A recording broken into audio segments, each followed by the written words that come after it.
All right, warmly welcome to this exciting webinar where we're going to have 60 exciting minutes where we're going to learn about AI and really how to apply it in modern business.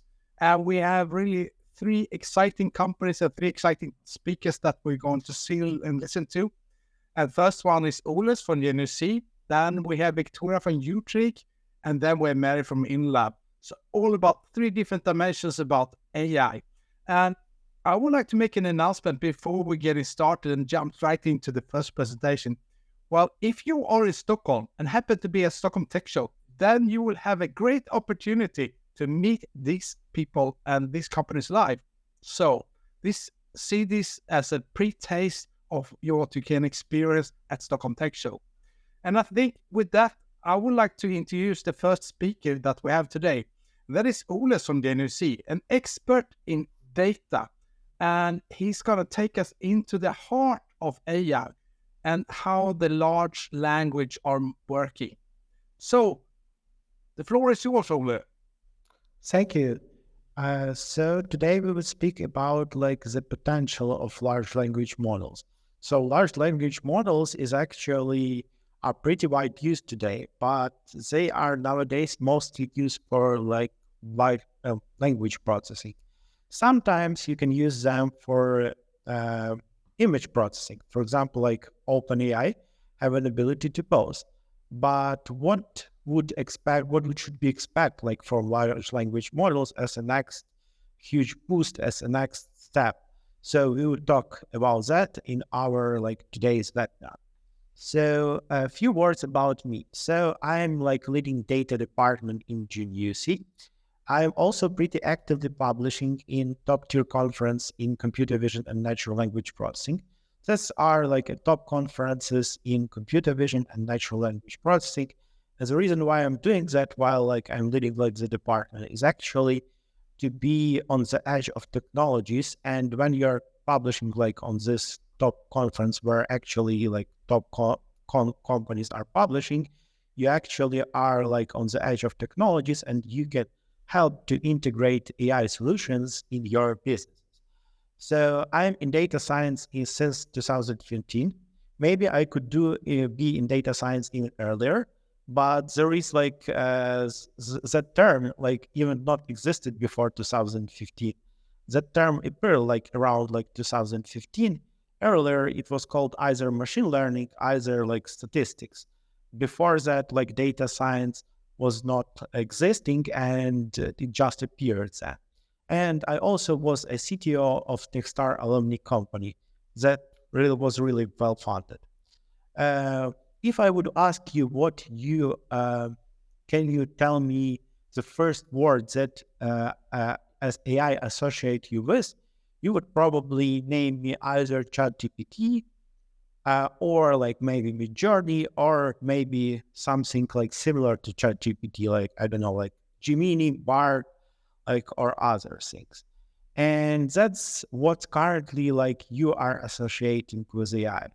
But AI is actually much more general thing, and those tools are not even close to what we are currently calling general artificial intelligence, or something very robust that can replace a human. So ChatGPT makes a lot of mistakes. Midjourney are drawing people with 3, 4, or even 5 hands sometimes. So they are not even close to artificial intelligence, general artificial intelligence now. But why we are talking about them so much nowadays, and why they are so popular within the business? The reason for that is pretty simple. And the reason for that is actually this diagram. This diagram shows you how each of apps, how long did it take for each of apps to reach 100 million users. And you may see that actually Uber needs for that 70 days, while ChatGPT actually needed for that only 2 days. So that's actually the reason why ChatGPT, so a lot of people are speaking about ChatGPT so much, for the reason that it's actually pretty actively use technology. So like a lot of people are using it, and the amount of users of that technology is growing pretty fast. That actually means that it's like solving like some problem. And to understand like which problems it's solving and what actually ChatGPT did, like let's try to actually to think like what actually ChatGPT did. I would say that ChatGPT did something similar to actually what this small tool did. So I don't know, like whether how you are close within robotics domain, or like whether you know what this tool, how this tool is called, but that's like actually a microcontroller called Arduino.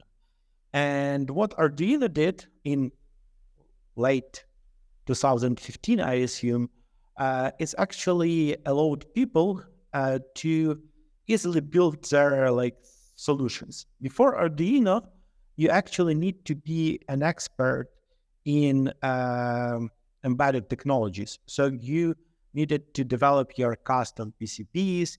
You actually need to buy a custom sensor. You need to investigate a data sheet. You need to know as like either an assembler or low-level C, and only then you can just develop your custom solution. Here we see a simple solution that actually even a student could do. So that's Arduino connected to a simple LED screen with several buttons, and actually by pressing these buttons, you can manipulate the system. And that's just like a bunch of wires, a simple board, and several buttons. And that actually, as I say, it can be even actually assembled and programmed by the student. That's actually the same things like ChatGPT did. It actually allowed everyone to build their custom AI. So that's why actually it's reached so many users. And it turned actually the process of development of AI in something that's nowadays are pretty oftenly called like prompt engineering. And to understand how ChatGPT would influence our future, that makes sense to go back to our history and understand like when it actually started. And the first key point of changing everything was actually also OpenAI model, and that OpenAI model is called Clip. Here you see a simple task. That simple task is actually a classification. A classification is a problem where you receive either an image, either a piece of text.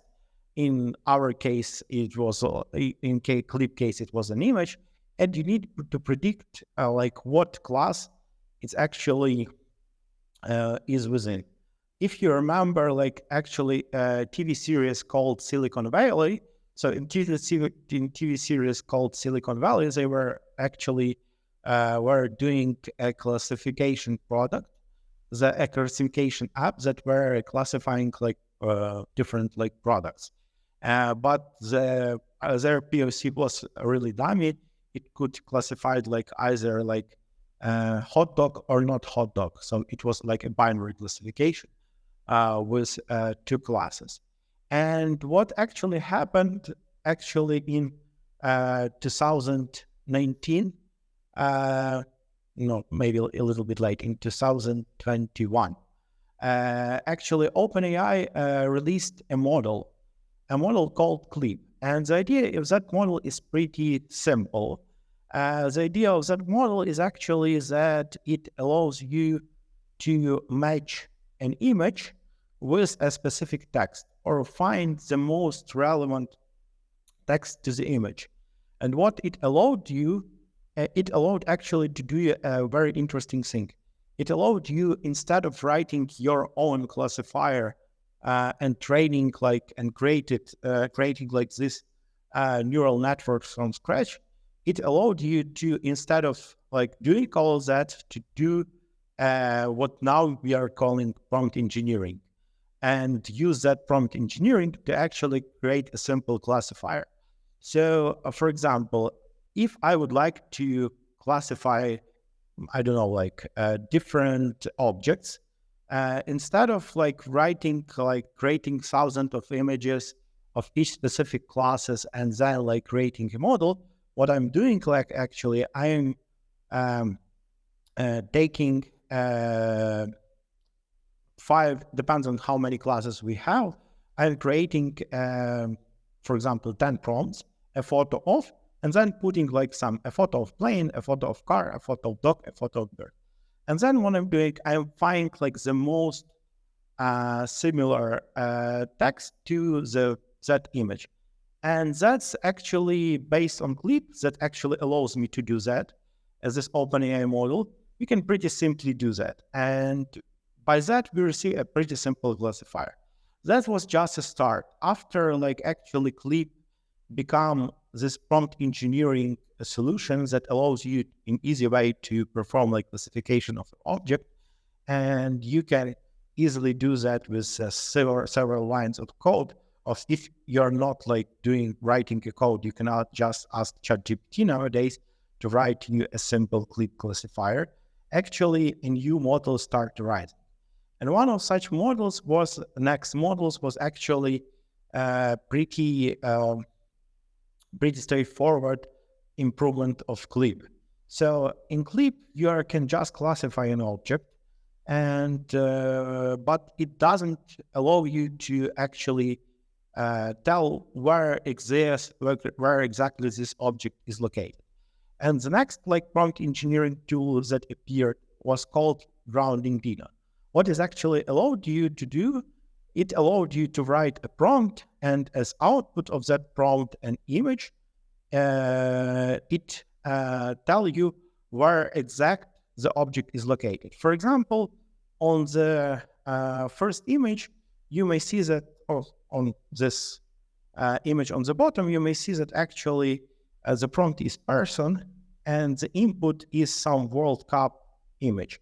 And by that like prompt and by that image, it output you a bounding box of humans. It allows you to even do a more complicated things. For example, it allows you to write down the left line, and it would create a bounding box only for the left line. So that was something next that appeared. After that, or to be honest to say, pretty in the same time, a new model actually appeared, a model that's called SAM. It's abbreviation for segment anything. And what is actually it allows to do, it actually allows you to segment any image in a pretty good manner. If you were like working with Photoshop, you may remember like magic pen or magic wand, I think like it's called like in Photoshop, that allows you by clicking on the object actually to actually find the position of that object, like to actually create you a mask of that object. But that would not work well if you have not object of the same color, or like the object itself would be pretty complex. What Meta actually did, it created you a magic wand that automatically allows you to actually to just input an image, and it would split you within the pieces. By combining that model actually with grounding Dino and actually and clip, what you can actually do, you can actually have an image, write a prompt. For example, select me a photo of left building, or like a window on top of the image. And it actually allows you to actually do this prompt engineering, selecting actually the window itself.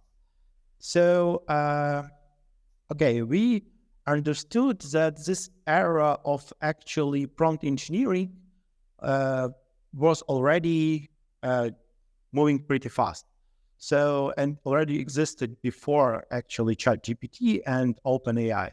So the question would be, what would be, but still, the question is like, what would be next? And when I try to answer for this question, I actually do. I am motivated by several things. The first thing that actually I am motivated usually by is actually a prediction by researchers from Berkeley that was done in 2016. So they actually create you a plan, actually make a prediction when AI will outperform human in different spheres. And some of these predictions are already happening. Like, for example, here is a prediction that AI will outperform human and write New York Times bestseller in near 2030. So we already heard that Amazon is full of books that are generated by AI, and they are pretty well sold. So I think like we are already pretty close and moving in the direction when AI will write like a New York Times bestseller. So another things like when I'm looking like what would be next is actually looking into large companies or companies that actually involved a lot of money and trying to understand like what are they developing and what are they doing. So there is like two companies, one on the left and the other one on the right. So the company on the left is called Adapt. And what they are doing, they are creating a simple extension that is doing something similar to what ChatGPT is doing, but instead of actually answering you, it's performing actions. So it's, for example, you ask a model to actually find me a house in Houston that works for a family of 4. My budget is $60K, and it goes through the whole website, putting like filters or doing some other activities and doing use that action. The thing on the right is actually a tool called Rabbit AI, and that's pretty the same thing. It allows you to either order a Bolt taxi via speaking with it, or like doing some other actions. And the thing is that it doesn't work like as a Siri. The Siri is actually integrating with Bolt API or some other API, and that allows you to do that. Rabbit AI is actually working in another way, is actually also doing this action, going to a web page, clicking like the buttons, and doing a lot of that stuff instead of you. And that's, with combination with the previous prediction, are showing us that there is a huge opportunity in something that's called, I would say, transmodality. And that transmodality is actually about not having text as an input and text as an output, but instead of that, actually having like pretty different inputs and pretty different outputs. That means that, for example, you can have like as an input image and as an output text, and or as an input you may have text, and as output you can have a list of actions. And that's actually pretty interesting from perspective how humans behave. The humans is transferring, like one human is transferring to the other human information. One of the way to transfer actually information is actually to transfer that information via language. And for example, you may ask a person to perform some action based on what you actually said. So for example, can you give me this glass of water, or can you bring me this, I don't know, like piece of chocolate or some other things.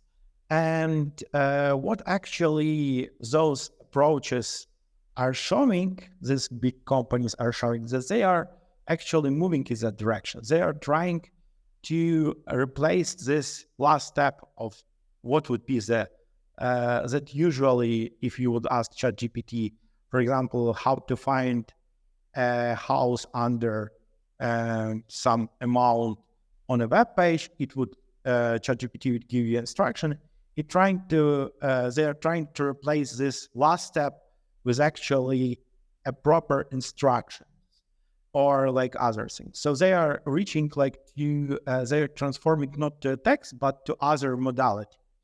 And by thinking in that way and realizing that actually the next huge boost of large language models, it would be in other modality, what we can assume that that's the next like pretty important implementation of usage of large language models would be actually in robotics.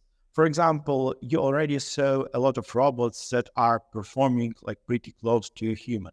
And that actually can be done by large language models. So the actions that they are performing are like actually the output of this large language model.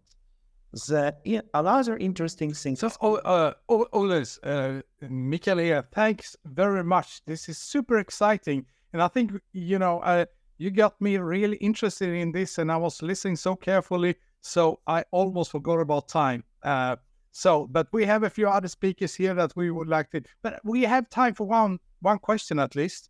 So because, it was super excited to hear that how quickly this ChatGPT came just in 2 days and just got so many people on board now, and how classifications have done in a very smart way, and you took us all the way into prompt engineering and all that. So super exciting. But hey, can you just share with me, if I look back 100 years, we had in industrial revolutions, and industry machines really made people weaker.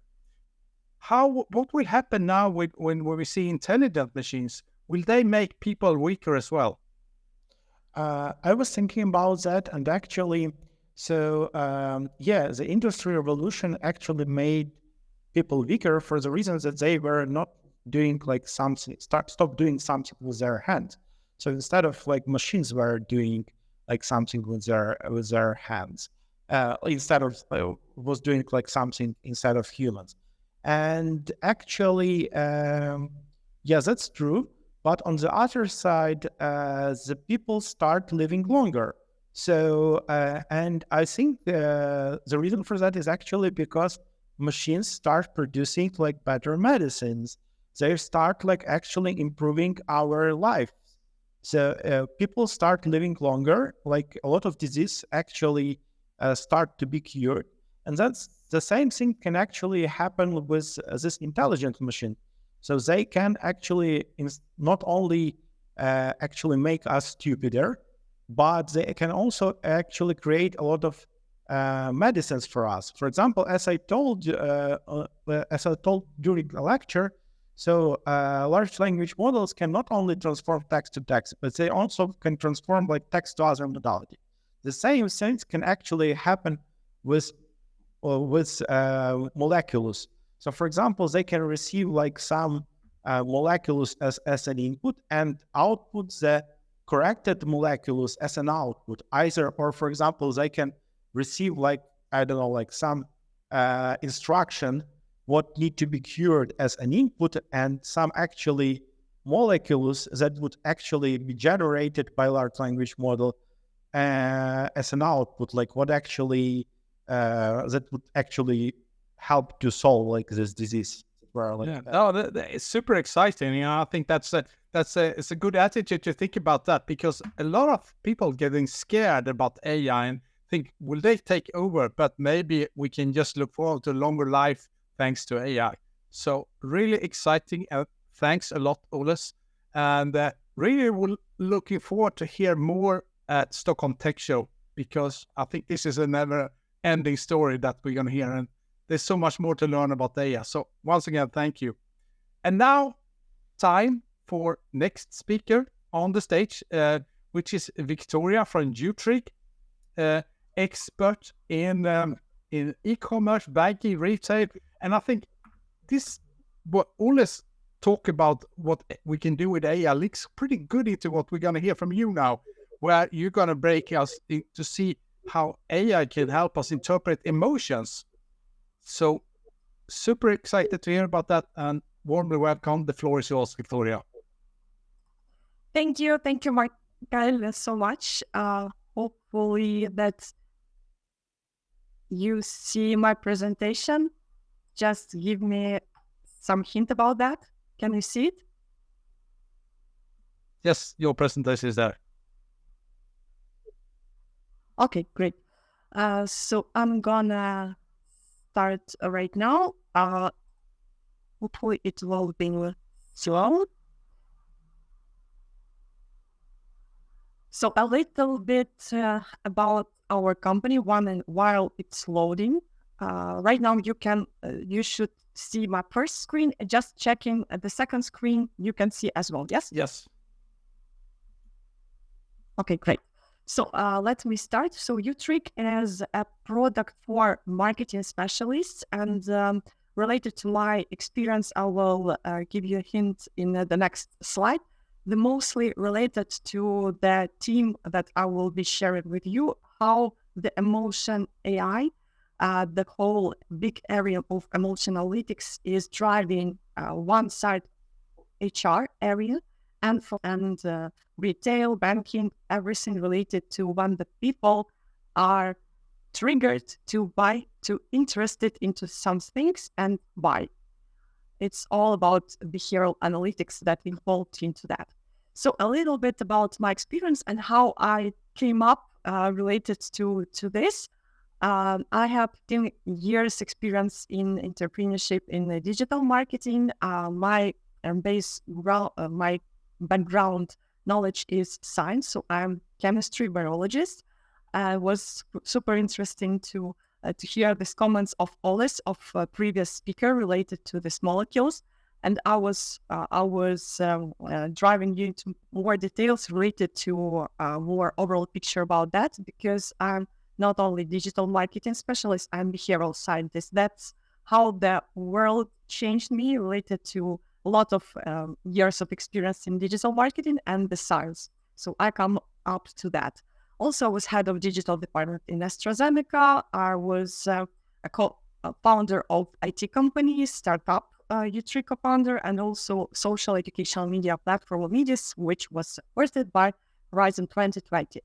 Right now, I wish to inform you that the most active participants will get, like top 5 most active participants will get tete-a-tete communication with me. So I will provide the specific usage of emotion AI and some hints and insights specifically for your business. So be interactive as well as much as you can. That would be great for you and other participants. Let's move forward. So related to HR area, the interesting things that the whole global importance of to dive into how to cope with burnout. Do you know that only in 2019 year, the World Health Organization, WHO, its acronym, has included burnout into international classification of disease. From my point of view, it should be even earlier. And the interesting is that there is already a challenge for the business if HR department specialists, if they are here during our meeting, they would support me this kind of thing, because they already witnessed this kind of thing, that the poor business is a huge damage that have a 1.8 trillions of dollars per year and 9% global GDPR if there is disengaged employees. So it's already not just on the personal level that burnout influence each of us, not even our family, but also economically. And if think in other way, it's about 6 out of 10 employees that already have some kind of first signals already burned out. So they already, influence badly to your business. The question is, which one? So the other flip of the coin is that each time when a business needs to replace a top officer employees, they spend about $60,000. So it's lost money. And due to employees burnout, it's lost globally of 300 billions per year. So which emotions are connected to burnout? Because our presentation is about emotion AI, and Victoria starts about burnout. So how it's all connected. That's why this slide is for. And I will share with you some scientifically proven things with the links, so you could have not only an overview, but also some kind of some tips that I prepared for you. So emotional exhaustion and burnout. From one side, employees already negatively impacted. It's seen from a lot of survey that was taken from a different of scientific groups around the world. So I get really dive into all of the scientific articles, and for you, just presented this numbers. So there is already 3 out of 5 employees, I mean good employees, I mean experts like senior and the top level employees that already feel emotional exhaustion. As we know from previous information, it's bad influence on your company and economically globally. And it's about like 60% of those people. And also another thing, that emotional exhaustion, its main intention to leave a job, because each of us, we have our internal energy, and it's have some kind of capacity that we have, and we can share it during the job, or if we have lack of it, we just don't have it. So we need to leave a job because it's dragging our energy. However, from other point of view, like what we can deal with that. So, okay, we know the numbers, how we can manage to and leverage those kinds of changes.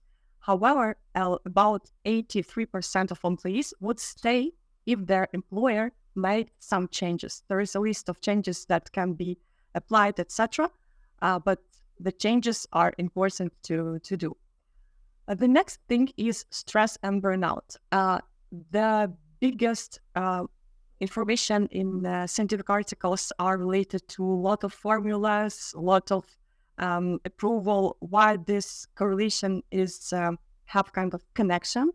But what is important that it's visually, it's the most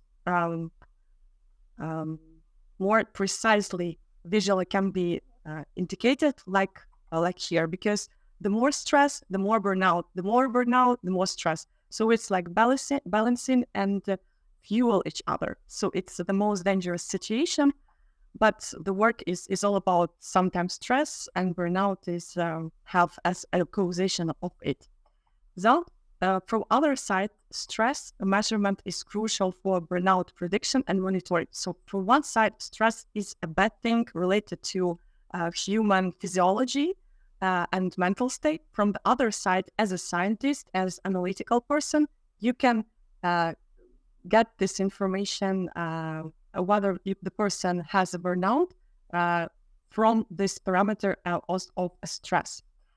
And the stress is also great validated through this kind of emotion AI that I will dive into a little bit in details. So let's move forward. So how emotion AI helps? The best graphic that I can visually demonstrate it, the whole thing, interaction, it's crucial to measure behavior and emotional state of employees. It can be remote, it can be hybrid, or in office, doesn't matter the format of their working, but the most important that emotion AI is already can catch such emotions as stress, emotional exhaustion, nervous, unfocusing, and boredomness, and all of others just from the manner of interaction of mouse movement, clicking, scrolling, and without any video camera or any other personal data, just from anonymous type of interaction with the browser. So that's one of the things that I wish that you will remember today. Without video camera, the emotion AI can catch this whole thing of emotions.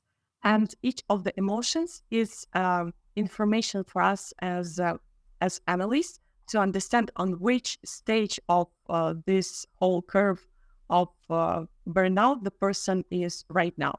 So the more all of this boredomness became appear, we know that it's only at the beginning, and the highest energy level, it's not always that good that the employees sometimes think, because it's preface to another one, and the most crucial and bad thing, like a stress, because after that, the exhaustion, the burnout, the stress came all together, and it's already on the head of you as employee, on the head of your the most efficient earlier employees. So we has to manage all of these things as early as we can, or it can be managed afterwards as well.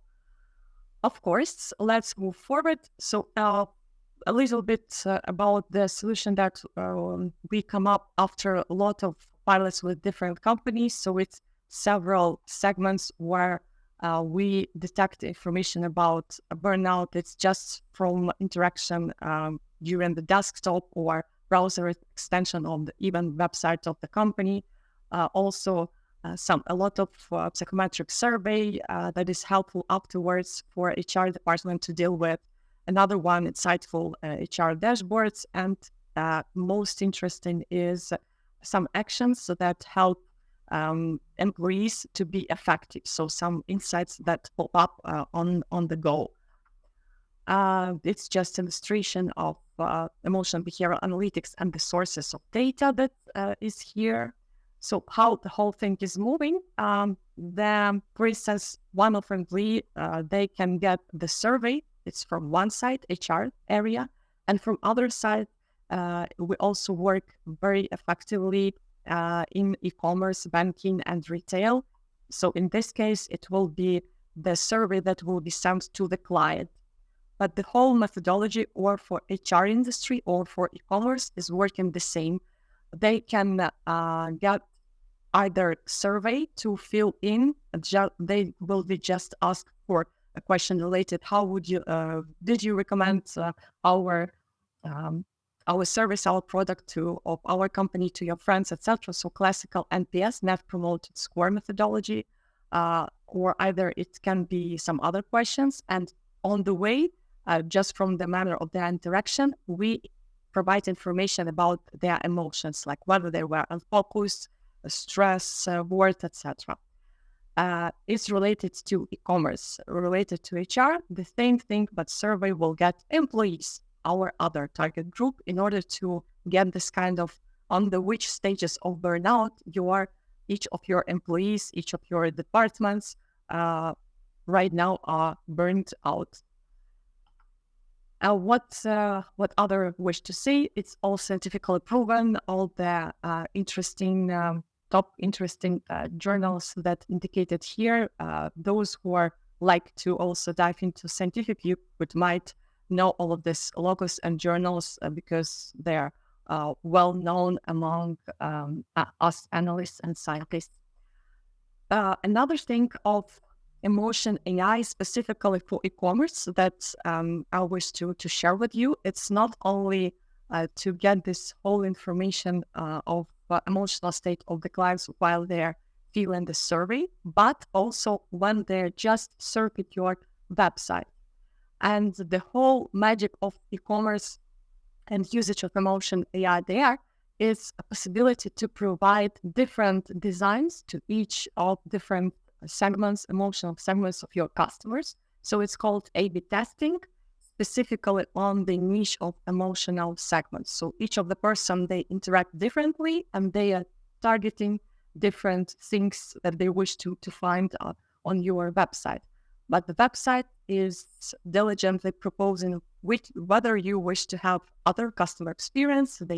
They click yes, so everything GDPR compliant, and after that, the whole design is changed, or maybe partially with text, with pictures, and also with some elements of design. But the whole logo and style of your website is still the corporate style.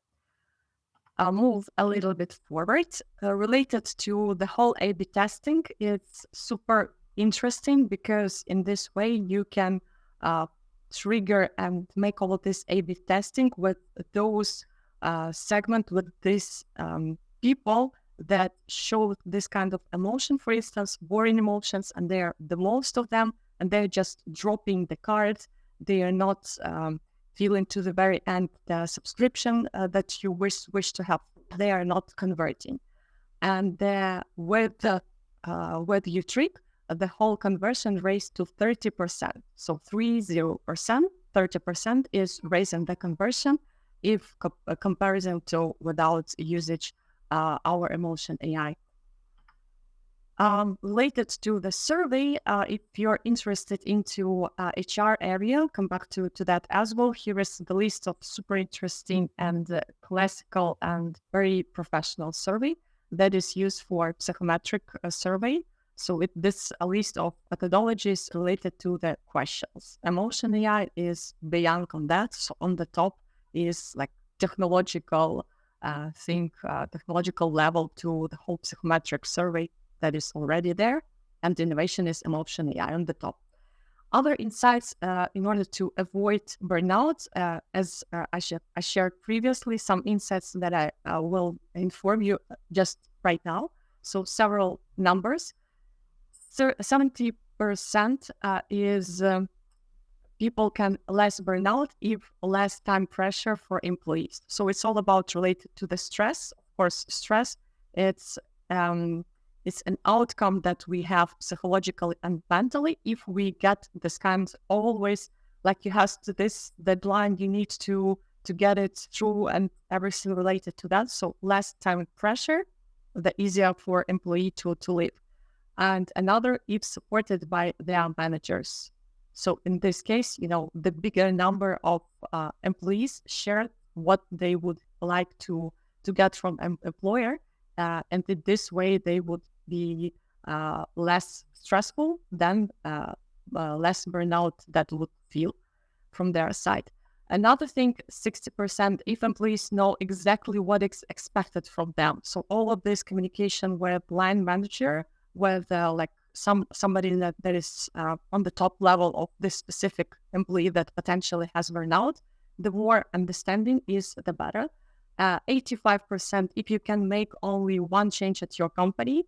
So there was a survey asking a lot of people in different companies, different levels, etc. So what are their top 3 categories that influence on them?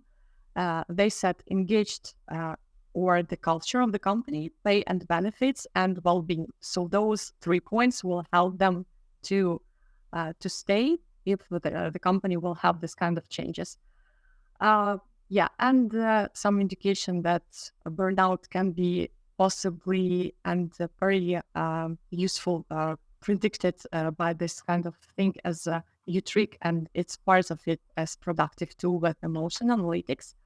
Insights to cope with burnout. So there is classical basic PH model, let's say, and what the areas that the person need to talk with HR, specifically like in the remote format or ideally person to person, even all the productive tool of the world, uTrigg and some other tools are gathered everything together. Nevertheless, the talk with the person is a must to have in order to be it professionally covered.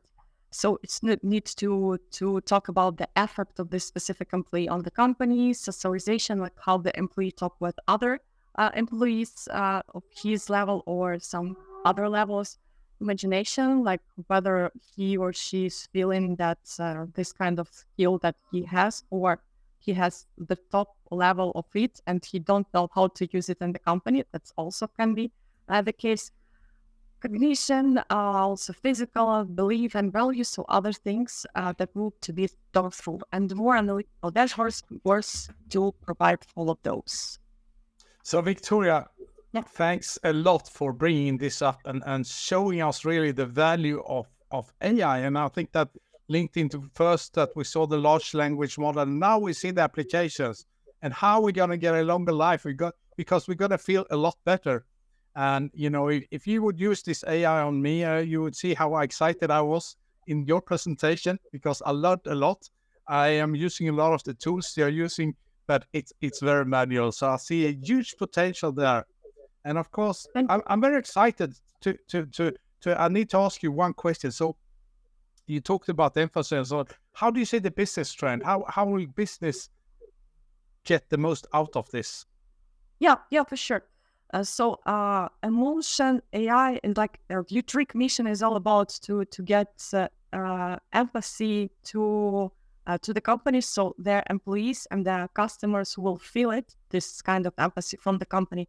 But it's all about the money, yeah, because business is all about that. In order to make some socially proved impact to the society, you need to earn somewhere. And the whole usage of emotion AI in a big two sphere, of course, there are much more than that.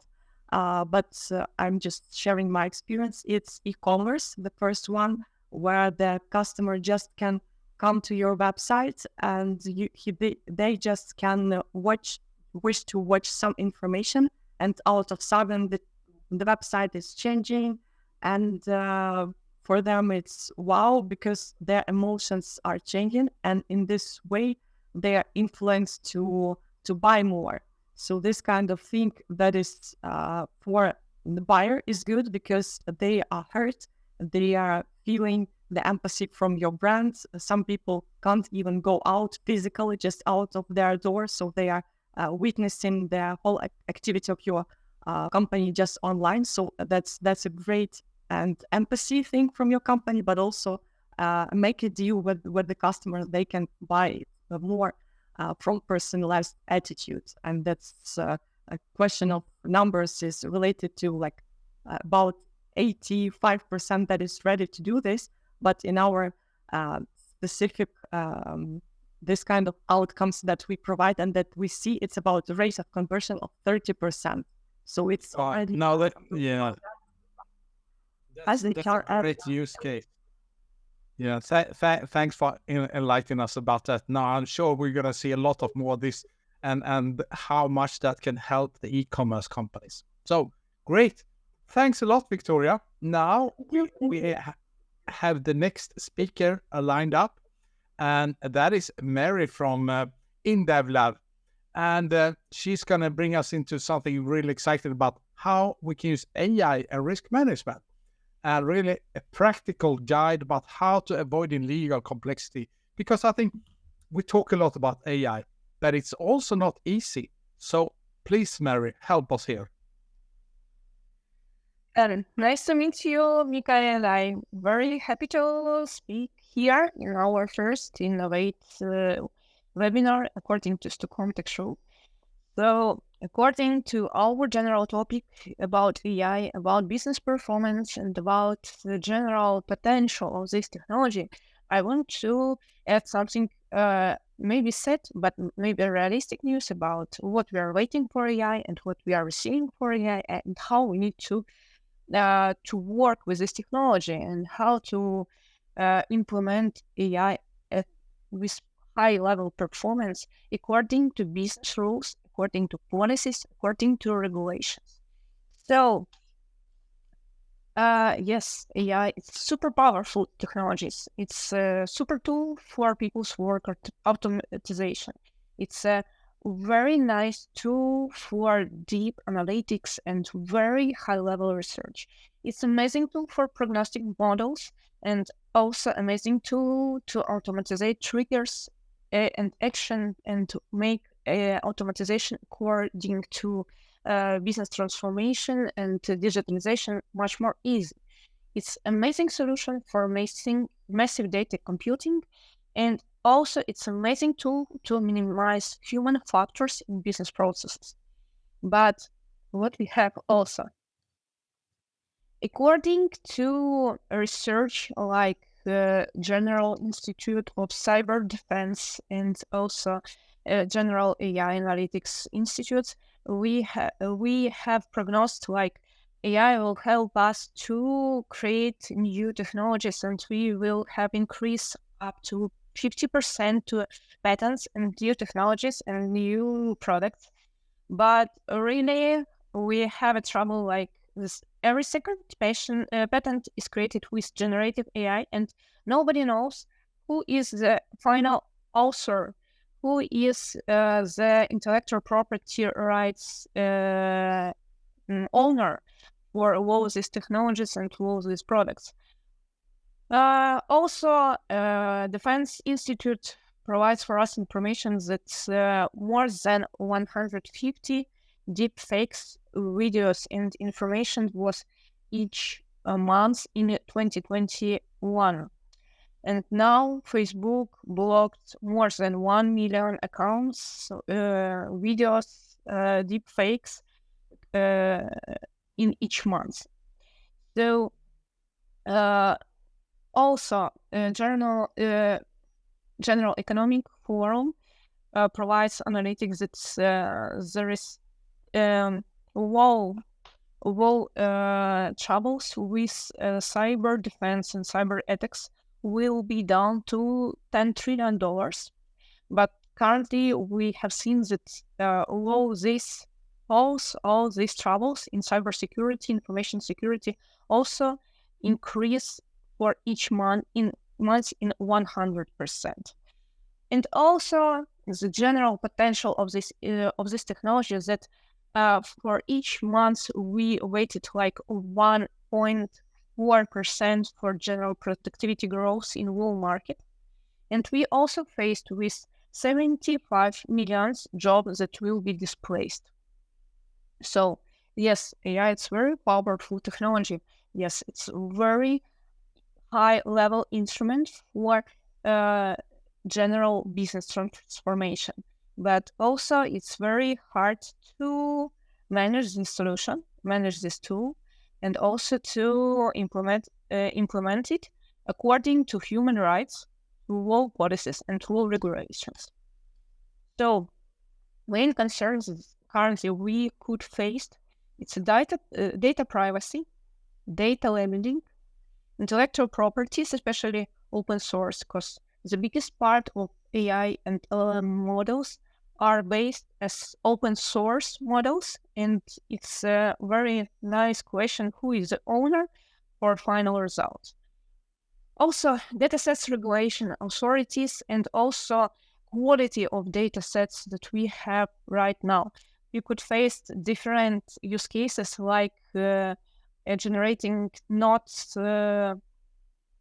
realistic content, not relevant facts, not relevant texts, not realistic images, etc. And low data sets are currently faced with the trouble about limitation about original text, original images, etc. According to last news, Adobe currently launched his corporate program where they will buy content from journal people who will make a photo of the body, legs, real life, lakes, etc. Because there's not enough data to study data sets and study models. Also, according to last half year's news, we also faced with ethical AI using. It's a very big trouble also for regulations and for state authorities. Right to be forgotten. Everything that will be in datasets will never forget. So it's also trouble with data minimization according to GDPR rules, HIPAA rules, and other data policies. So what we have currently, we have several conflicts in GDPR and CCPA. If you know GDPR, it's a general European compliance about data regulation that also trying to help us to minimize data and to manage transfer data for realistic organization and for in security manner. And CCPA, it's a USA standard about data operation. Ethical AI use. Everybody knows about it. AI in specific sectors. It depends from a sector, but we could face it in finance field, healthcare fields, and automotive. We faced a lot of regulations that also ask us about more quality for data sets, and also about general requirements for product. So, for example, if you provide product that help to make diagnostics for your eyes based on AI model. These European regulations will identify this product like a device, and also there is a question about how it's work and how to describe all your AI model by paper, by whole technical text, and to explain how it's work. It's also a trouble with current AI LLM models, because nobody knows how it's work and what will be if we will change some part of raw data. Cross-border data flows. It's also a very interesting question because it depends from general information regulation from state policies and from different countries. It's policies that also help us to understand how we will organize data exchange between organizations according to human rights and to general data safety.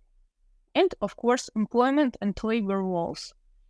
If you know, we have 1 year ago strikes in Hollywood because various scenarists, various creative directors and product owners faced with not high quality scenarios for different cartoons generated by AI, and also they lose their job.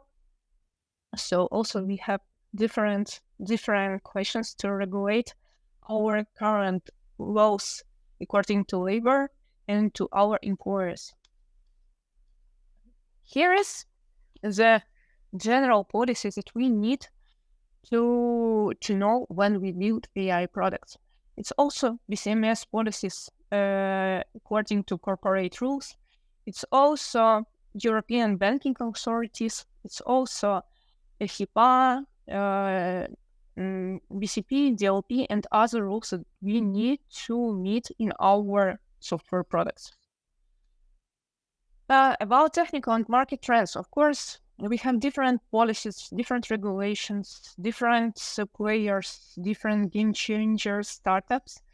But also, what about trends? Yes, we have so hard situation currently is a super powerful platform, but we don't know how to integrate it in our business. Currently, I could mention 7 very high trends. First, it's a private-public hybrid models. Like we will build in future our own AI models for our own business needs. I also see a trend from data centers that they provided AI platform for prognostic models. It's very interesting trends. Keep it in mind. Also, I have seen by European policies, by United Nations, also policies and wordings that everybody asking about gender, religions, age, additional data that are related to our people, to our population. So we need to be careful with this data. Also, the big trend, it's data anonymization by design. Of course, we need to mention that multi-layer approach in information security. We need to protect raw data, not only our corporate data, but raw data that we will receive for our models and what we will receive after our models productivity phase. Additional changes. Of course, we need to be ready for different changes on the market. I see that different ministries and state structures will try to influence to regulate AI policies in different countries. I see these trends in Germany, in Ukraine, and in USA. I think you too. Also, NGO and state structures will try to influence to data diversity according to religions and gender. I also see it in our medical sphere when we are starting to develop different devices with AI. That some disease depends from gender and some disease depends from nationality. but also it's have several conflicts with human rights policies. And also I have seen that companies will try to save their data and to try to handle all these trends and to implement AI according to data safety. But what to do? Of course, I'm in my lecture, in my topic, I promise that I will provide recommendation. So if you are owner, product owner, or digital transformation officer or innovative officer, you need to keep in mind that you need to design data anonymization process from scratch. Secondly, law rules and law policies trying to provide rules how to compute genders, age, etc. And there is a lot of limits according to very strong data flags. So build your models on behavior base. Of course, it's a very hard question about data sets control. Don't use open source and open data like New York Times News or BBC News, and also their pictures, because you will have a lot of troubles with intellectual properties. Data labeling for few opinions approach. I mean, when we label our data, we need several opinions because it's also about data quality. Also, invite niche experts who will also take part in labeling data. If you plan to launch your product on the market, please to plan testing and research with different state structures or research institute who will provide for you certification or any improvement of your model.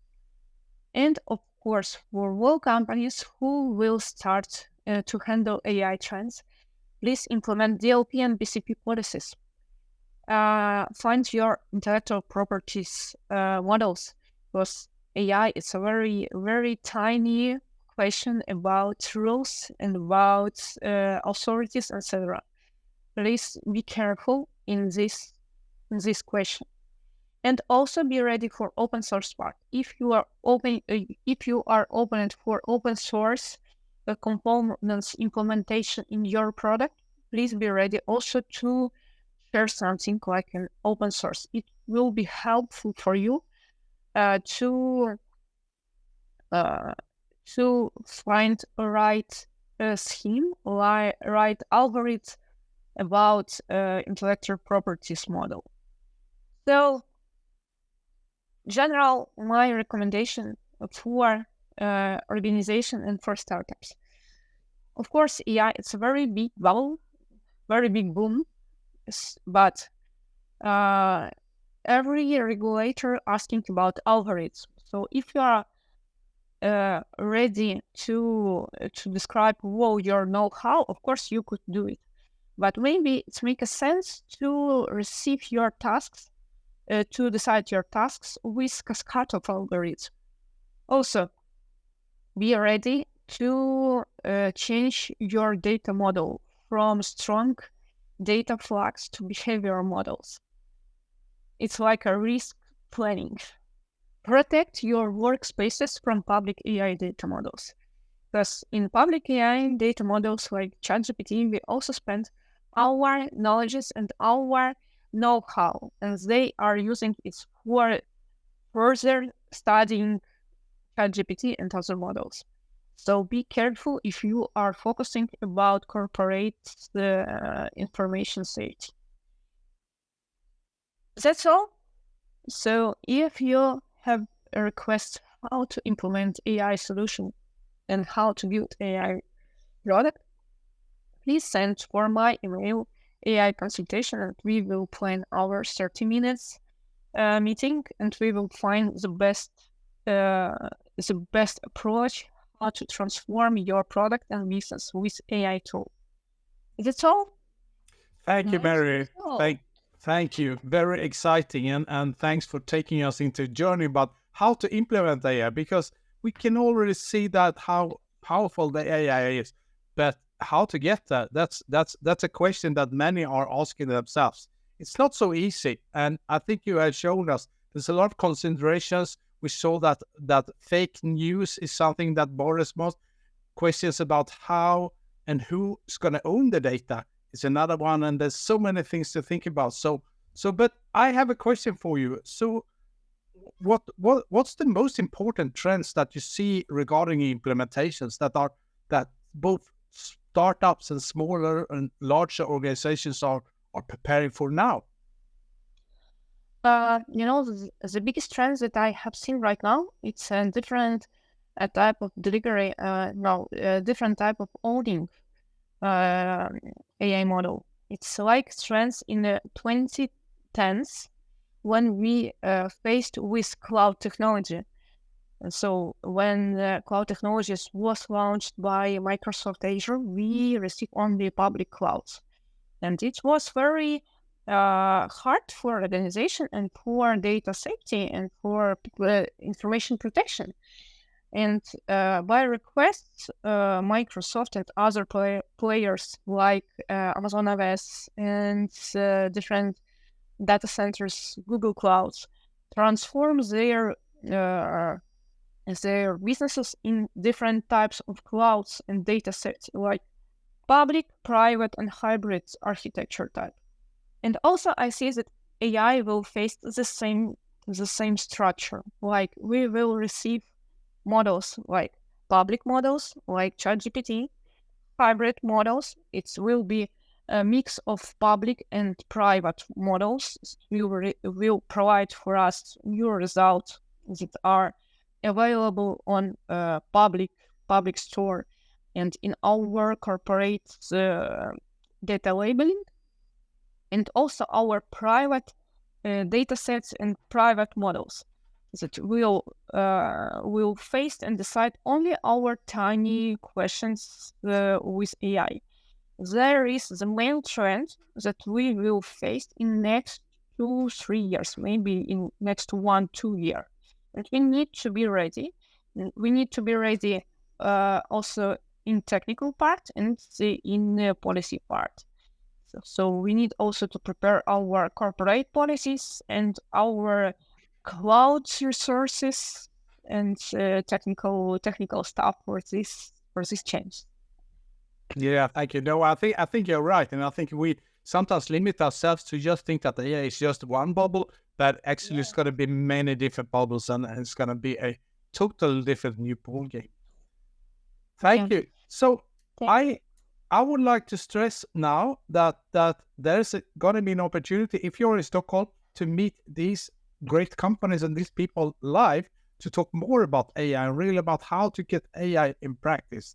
So join us, meet us at Stockholm Tech Show on the 23rd and 22nd and the 23rd in May in Kista. Hope to see you there. So, and any final word from Mary before we are closing this great event today? Super, thank you guys, and let's meet in Stockholm Tech Show, and let's meet with our speaker. Please chat us and to send to our events InDevLab.com any your request, and we will try to resolve it in very tiny terms. Thank you. That sounds great. Well, have a great evening. Thanks for joining us. Looking forward to see you all. Thanks.